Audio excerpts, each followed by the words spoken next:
Je suis convaincu que l'argent tel qu'il fonctionne aujourd'hui est quelque chose de négatif. Tout comme les magiciens utilisent le détournement d'attention pour pousser leur audience à se focaliser sur quelque chose de précis, l'argent est une méthode de détournement d'attention. Son fonctionnement est néfaste et ceux qui le paient le plus cher sont les catégories les plus pauvres, même s'il est vrai de dire qu'il affecte l'ensemble de l'économie mondiale et même les personnes riches issues de pays développés. Quand on y regarde de plus près, c'est flagrant. C'est une forme d'esclavage financier, qui est particulièrement horrible pour les habitants des pays en développement, mais qui a aussi un impact négatif sur le reste d'entre nous.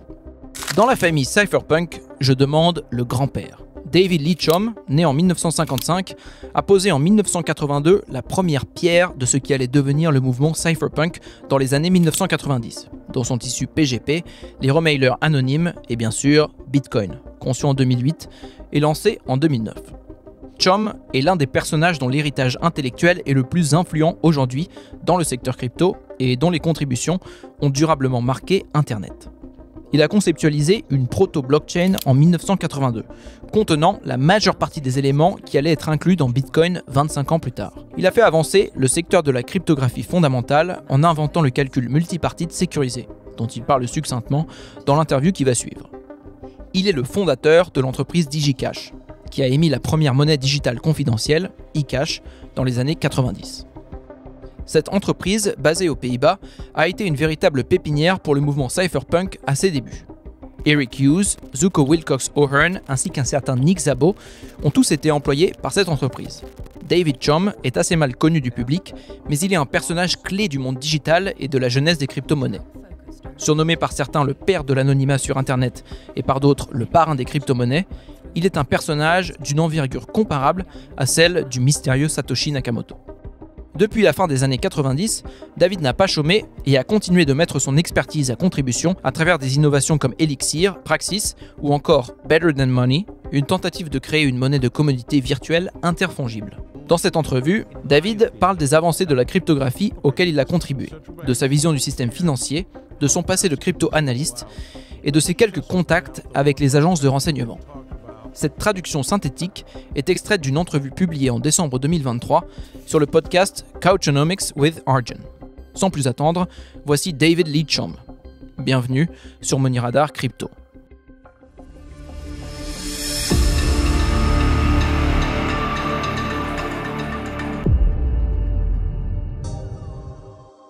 J'aime à dire que j'ai inventé la monnaie électronique et les actifs numériques. Et il se trouve que ces inventions ont maintenant pris une très grande importance. Mais j'ai aussi fait beaucoup d'autres choses.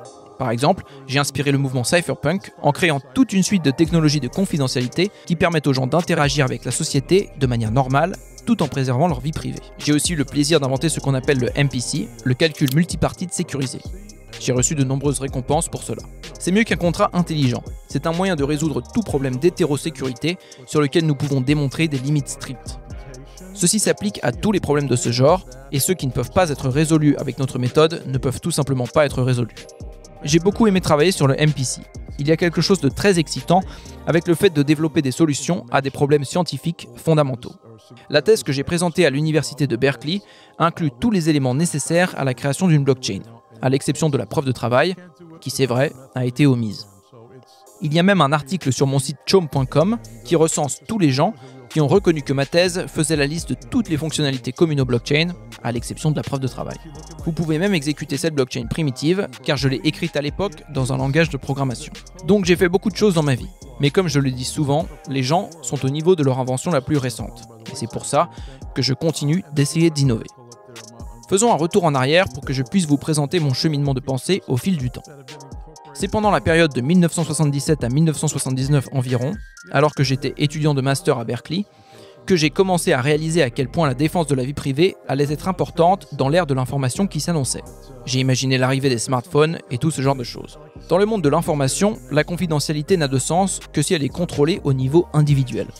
Et dans ce cas, la seule manière de la défendre un tant soit peu sérieusement, c'est en utilisant la cryptographie. À l'époque, le chef du département de chiffrement du gouvernement américain, la NSA, qui venait d'être créé, a déclaré qu'il était interdit d'organiser une conférence sur la cryptographie, même en partie. Les contrevenants s'exposaient à la colère du gouvernement américain et à de graves poursuites judiciaires. C'était à cette époque que j'avais eu l'idée de la monnaie électronique et des actifs numériques, dont on entend tant parler aujourd'hui. Je l'avais appelé eCash, et c'était une technologie qui permettait de faire des paiements confidentiels. Alors qu'ai-je fait en tant qu'étudiant diplômé à Berkeley ? J'ai décidé d'organiser une conférence sur la cryptographie, et ce n'était pas une mince affaire, puisque je risquais de passer le reste de ma vie en prison. Finalement, le gouvernement a fait marche arrière quand j'ai dit que c'était une organisation internationale qui organisait la conférence, l'Association internationale pour la recherche cryptologique. Et j'ai donc libéré la cryptographie au même moment que je présentais la monnaie électronique, avec la présentation de mes articles à cette conférence en 1982. Si vous souhaitez en savoir plus sur cette époque, il y a des ressources sur mon site web. Le projet d'eCash était de permettre aux gens de réaliser des paiements sans mettre en péril leur droit à la vie privée, mais ce n'est pas tout. La réalisation de paiements confidentiels implique le besoin de communication privée. Les métadonnées, qui permettent de savoir qui parle avec qui et quand, doivent aussi être protégées. Il ne s'agit pas seulement de préserver les données elles-mêmes, bien que ça ait été la préoccupation majeure de la NSA. Ce dont on n'entend pas beaucoup parler en revanche, mais qui est bien connu dans la communauté du renseignement, c'est que les informations portant sur qui parle à qui et quand sont généralement les interceptions les plus précieuses. C'est une petite quantité de données qui n'est pas difficile à traiter et qui ne ment pas. Ça ne peut pas être trompeur, comme les propos tenus lors d'une conversation, et ça ne peut pas être crypté non plus. Pourtant, l'histoire montre que ces informations peuvent être critiques. Le renversement de Salvador Allende au Chili en 1973 est la seule opération secrète menée par les États-Unis qui a été entièrement rendue publique. Toutes les informations y afférentes sont dans les archives du Congrès, qui a été autorisé à interroger la CIA. Ils leur ont notamment posé des questions sur les méthodes employées pour analyser le trafic des données, c'est-à-dire ce qu'on appelle aujourd'hui les métadonnées.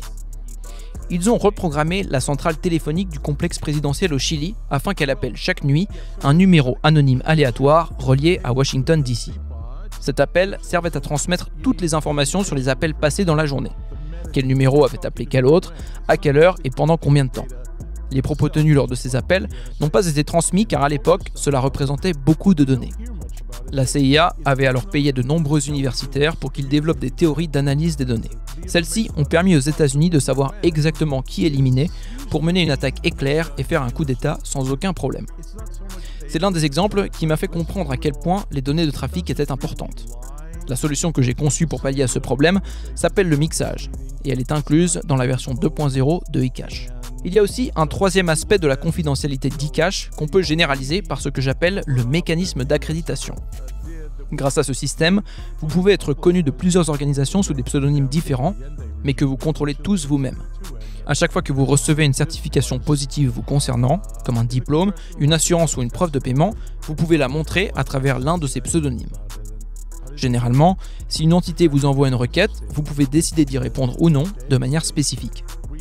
Si vous décidez de répondre, vous pouvez prouver que votre réponse est correcte sans avoir à révéler aucun des détails sous-jacents. C'est similaire aux preuves de divulgation nulle de connaissances dont on entend parler. C'est une combinaison de 3 mécanismes de protection de la vie privée: confidentialité des paiements, confidentialité de l'information et confidentialité des accréditations. C'est donc une suite complète vous permettant de protéger votre vie privée dans le cadre d'interactions normales avec la société. J'ai à l'époque publié ces solutions dans Scientific American, qui étaient applicables avec un petit ordinateur qui pourrait facilement être remplacé par un smartphone aujourd'hui. Elles permettaient de faire tout ce qui devait être fait en préservant la vie privée de l'utilisateur, et je pense que cela a contribué à inspirer les cypherpunks. Comme je le disais, beaucoup d'idées qui ont été réalisées plus tard trouvent leur source dans ma thèse publiée en 1982, comme la blockchain ou les actifs numériques. Mais la monnaie digitale que j'ai proposée n'avait pas une propriété importante que Bitcoin possède, et qui est en fait, je pense, sa caractéristique essentielle. Sans vouloir offenser les fans de Bitcoin, ce que je trouve le plus intéressant avec ce projet, c'est le fait qu'il soit très difficile à entraver pour les gouvernements. Ça, c'est une nouveauté, une caractéristique que n'avait pas eCash à l'époque. Lorsque nous l'avons mise en place dans les années 90, il y avait à peine assez de puissance de calcul pour garder une trace des transactions sur une seule machine. Donc, le faire sur des milliers d'entre elles dans le monde entier était inenvisageable. Répliquer cette base de données de nombreuses fois n'était pas une option pour nous, et eCash était donc censurable, ce qui n'est pas le cas de Bitcoin, qui est vraiment hors du contrôle des gouvernements. Le système financier actuel laisse à désirer en termes de sécurité. Il y a quelques années, une très grande société mondiale, Swift pour ne pas la nommer, a lancé des recherches pour trouver une méthode de chiffrement sur laquelle elle pouvait compter pour garder ses données secrètes, et pour cause. Ils m'ont donc embauché pour que j'accompagne leurs employés dans différentes entreprises qui proposaient de l'équipement cryptographique. Nous avons visité un certain nombre de sociétés dans le monde entier et à chaque fois, c'était la même histoire. L'entreprise nous disait « Nous ne pouvons pas vous montrer comment nos outils fonctionnent, mais ils sont géniaux et très sécurisés. » Ensuite, les gens avec qui je travaillais disaient « D'accord, mais nous comptons en acheter beaucoup. » Et la société répondait quelque chose comme « Ok, on peut montrer nos outils cryptographiques à David, mais à personne d'autre, et il ne pourra pas les emporter chez lui, juste lire la documentation ici, dans nos locaux. » Et c'est donc ce que j'ai fait, j'ai examiné leurs méthodes de chiffrement et je les ai toutes cassées, sérieusement. Comme on le dit en cryptanalyse, une fois qu'on a réussi à trouver un tout petit défaut, c'est généralement le début de la fin. Une fois qu'on a commencé à s'introduire dans le système, on peut le détruire, mais cela demande du travail. Par exemple, on a visité l'entreprise qui fabriquait le codeur Swift et qui se présentait sous la forme d'un petit boîtier bleu. Il m'a suffi d'une seule journée pour le craquer de fond en comble. J'ai montré comment le faire avec un simple PC et peu de moyens. J'avais basé mon analyse cryptographique sur des éléments complémentaires car il est plus difficile de casser un cryptage en se basant uniquement sur des éléments de trafic continu. Mon attaque utilisant des moyens modestes mais pratiques a mis le responsable de la conception cryptographique en panique. Je lui ai montré comment casser son système sur une seule page de tableau de conférence.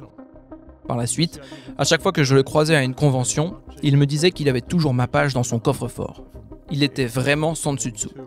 La méthode que j'avais utilisée en l'occurrence s'appelait l'analyse cryptographique différentielle et n'était pas publique à l'époque, même s'il paraît que la NSA en avait informé IBM lorsqu'il développait l'algorithme de chiffrement DES.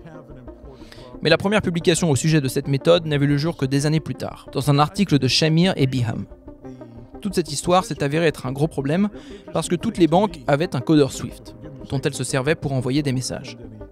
Une personne capable de lire ces messages en clair aurait vraiment pu savoir tout ce qui se passait dans le monde, parce que ceci identifiait non seulement le montant transmis, mais aussi l'identité du destinataire.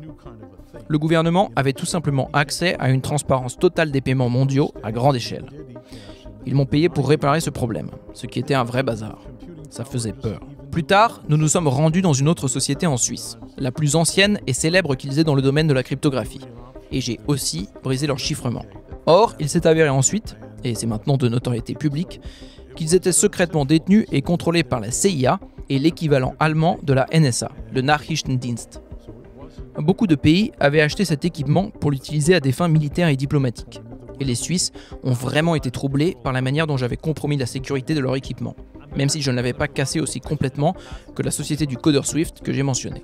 Il y avait des preuves qu'une attaque similaire à celle que j'ai menée aurait pu être faite de l'extérieur pour casser le chiffrement.